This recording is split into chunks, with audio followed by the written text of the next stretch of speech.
Alright, hello everyone, it is silverkyle, and today I was originally going to do a different video where I was going to talk about the top video games of 2020 that I'm really looking forward to the most, but we never really have a full list until about E3, and even then some of the release dates can change here and there.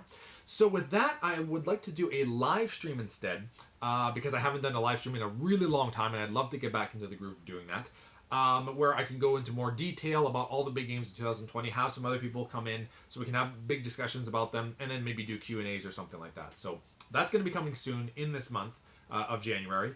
And instead for today, I'd like to look at something that's a little bit more concrete by looking at the first quarter of 2020, so January, February, and March. These release dates should be a lot more concrete, a lot more set in stone, so they probably won't change a lot.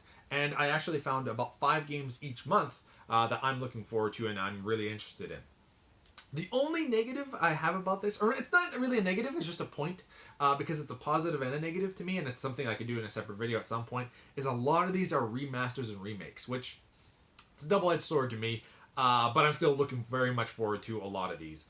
Alright, so January 2020, the first game that is coming out that I'm really looking forward to, potentially one of the games I'm looking forward to the most on this list, is Dragon Ball Z Kakarot, coming out on January 17th for the Xbox One and PlayStation 4. And this is finally, we have a Dragon Ball Z game that I've wanted since I started watching Dragon Ball Z. This is what I've always wanted, an open world, third-person game where you go around having all these big battles that happen in the Dragon Ball Z anime TV show. I cannot wait for this. The only thing is that I probably won't pick it up day one because I feel that this is one of the games that will be so cheap within a few months' time. I really don't think it's going to hold its value. Right now in Canada it's about $80, and I think I'll pick it up at like the half mark, so maybe $40. I might get tempted at $50. We'll see how it goes when the reviews start coming out. But this, I'm really looking forward to this game. Next up, also coming out on the 17th of January, is Tokyo Mirage Sessions FE Encore, which is the Wii U port to the Switch. Which is too bad because I feel like the Wii U has had like so few RPGs, so I kind of thought that it was cool that, you know, it had this one really different kind of RPG that was on there that was exclusive to the Wii U. I thought it just added a little bit of pizzazz to the Wii U, but now it's going to be on the Switch. Gives more people a chance to play it, and that's kind of cool. It's Fire Emblem with what's it called? Shin Megami Tensei, I believe, like a mix and match, but it's more of a dance game or something like that. It's a really weird kind of RPG, and I don't have it on the Wii U, so I might pick it up for the Switch.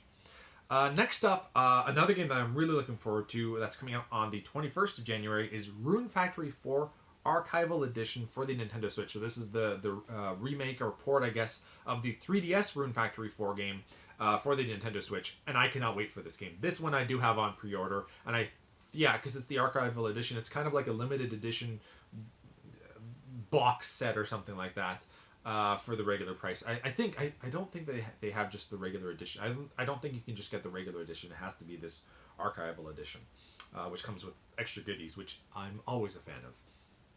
Next up is Final Fantasy Crystal Chronicles Remastered for the Nintendo Switch and PlayStation 4 on the 23rd of January. This isn't getting a physical release in the West as of this point in time, but I'm tempted to actually port over the Japanese version of this game because I would love, if I'm going to play this game, I got to make sure that other people are going to play with me because it's like, you can play up to 4 players. That they're going to be getting it, and that I would like the physical edition of this game. If I'm going to be getting it, I want the physical. But it looks pretty good. Once again, another GameCube remake for the remaster for the Nintendo Switch. And another remake or remaster, whatever, is Warcraft 3 Reforged for the PC, coming out on the 28th of January. 01 made me think the first. But yeah, so the 28th.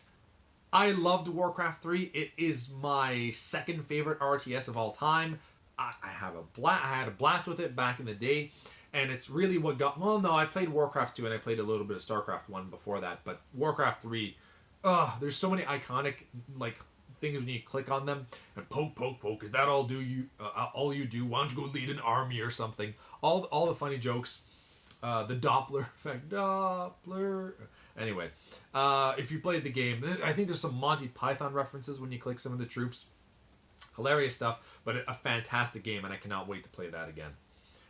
All right, so that's all for January that I'm looking forward to. Next up is February. Life is Strange 2 coming out for PlayStation 4 and Xbox One on the 4th of February. And this is the actual collection of all of the episodes, I guess, that they had. I still haven't played Life is Strange 1, so I have to play that before I get into this one, but I am definitely looking forward to that. So I probably will wait quite a bit before I get into this game. Or I might get it because it comes with it's once again has like a limited edition box set, I think. Next up is Yakuza Remastered Collection for the PlayStation 4 coming out on the 11th of February. And this, I think, is Yakuza 3, 4, and 5. And what's cool about this is that it also comes with the case, a PlayStation 3 case of Yakuza 5, because we never got that in the West. So that's amazing that they're doing that. It doesn't actually come with a disc for Yakuza 5. That would be just insane.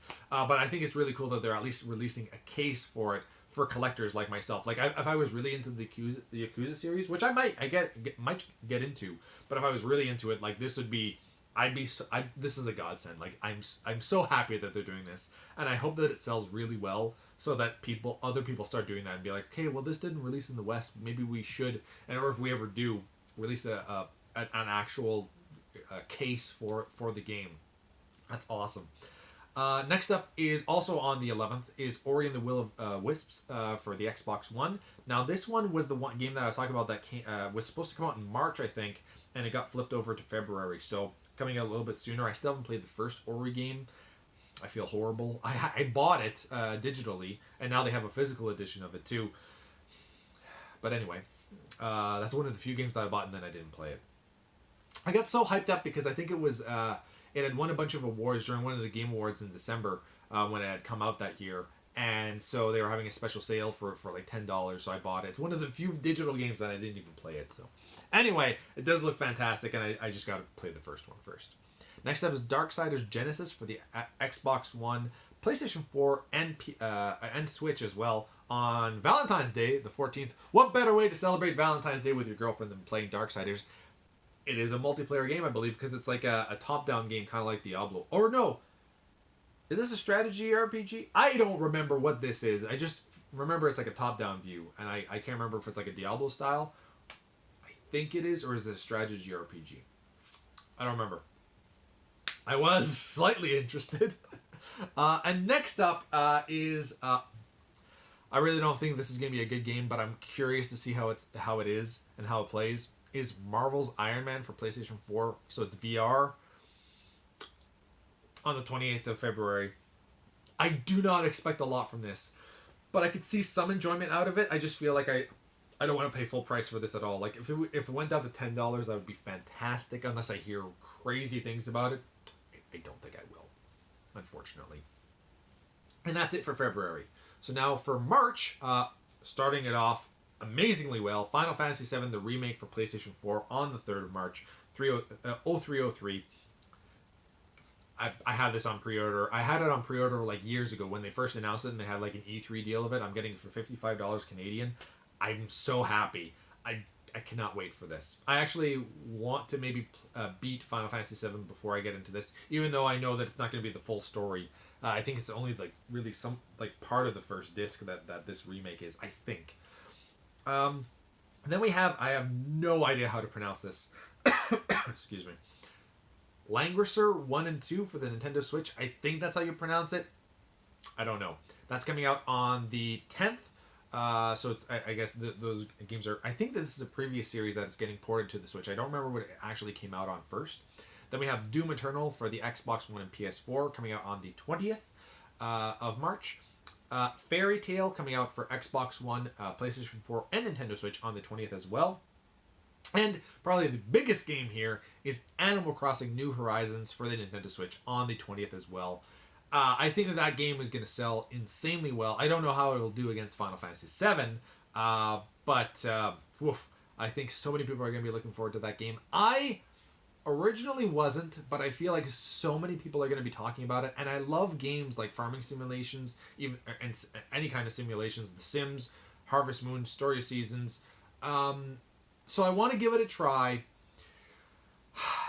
I just always feel like there could be so much more in that game than what's offered.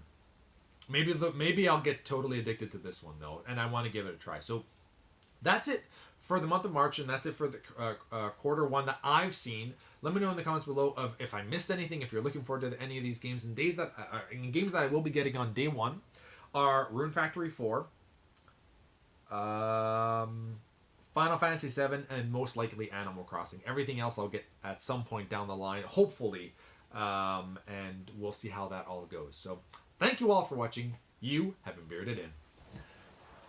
Beardage.